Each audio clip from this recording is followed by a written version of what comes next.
everyone, I'm Maria and I'm here with Erin. We're both trainers at the Maryland SPCA, and today we're going to talk about cat body language and when cats say yes or no.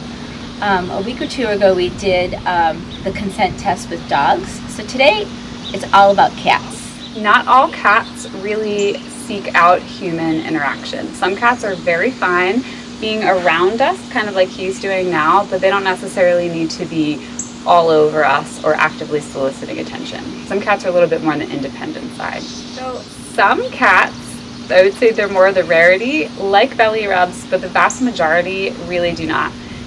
When they roll over and show us their belly, they're letting us know, yes, I'm comfortable and I'm content and I trust you, but it's not necessarily an invitation to rub the belly.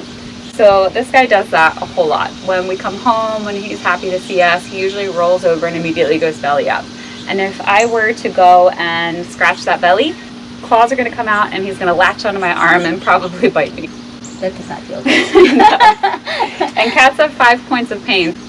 They will use all 5 parts, all 4 sets of claws and teeth. Yes. So what about tails? What can you tell us about tails in cats? Because I know with dogs, it's that swooshy, relaxed tail that we're looking for. One of the first things that I tell people to look for is the height and speed in which that tail is moving. So if your cat's tail might be moving a little bit, or even just the very tip of it kind of twitching a bit, you're probably okay. But if that tail starts really thrashing and fast, rapid movements, that is a sign that they are likely to swat or bite you, or hopefully at the very least move away, and they're getting a little bit overstimulated by that interaction. Do you think that, I know with dogs we talked about like the 3 to 5 second rule of petting them and then waiting for them to move away. Would the same rule apply with cats? Absolutely. So a lot of cats, actually, there are so many cats that do get overstimulated, and many of them really don't like any more than 3 to 5 seconds of interaction. So just like with dogs, we'll show you in a moment with my other cats how you can use a feline version of a consent test to see if it's safe to continue what you're doing or stop and give them a break. So one thing, even before you actually physically touch your cat, one of the things, especially in the shelter environment, that we do is we look for eye contact for one, but the type of eye contact. Instead of like those big open saucer-like eyes with huge dilated pupils, we want to see soft eye contact. And what cats will do is actually a feline version of a kiss. We call it an eye kiss. So they do a little soft, slow eye blink. And that's actually a nice way to ease tension in cats. So if you come up to a cat that you're unfamiliar with, one of the first things I do is I do a couple little soft, slow eye blinks. And without even physically touching them, if they return that eye blink back to me, that's also a good sign that they are comfortable and relaxed enough to maybe initiate some physical contact. So with dogs, when they meet, face-to-face greetings are actually very rude. But in the cat world, that is the preferred method of greeting. Cats really don't appreciate it when another unfamiliar feline comes up along their backside and they can't see them.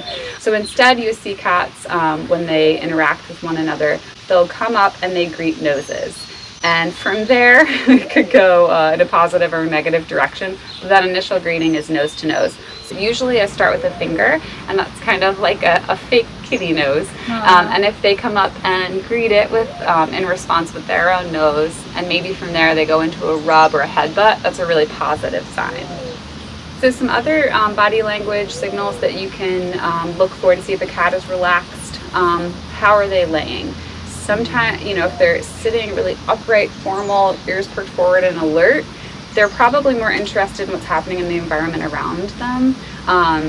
But if they're on their side with their legs splayed out, belly up, or what we call a kitty loaf position, so they kind of look like a little bread loaf with their limbs all tucked underneath themselves. What I typically do is present my hand, maybe even just a finger for them to sniff, investigate, and then what I'll do if they give me a sign, I'll start in slow, little gentle little scratches in the cheek area, then maybe progress around the head, but really sticking to the cheek, face, head, and neck region.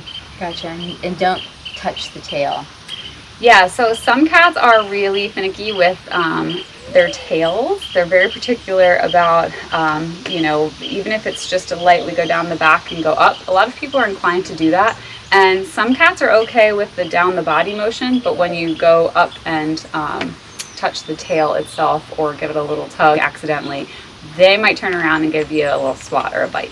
So squinty, soft eyes, relaxed body language is good. And so all those subtle little things can really be good indicators of what a cat's feeling and whether or not they're in the mood to socially interact with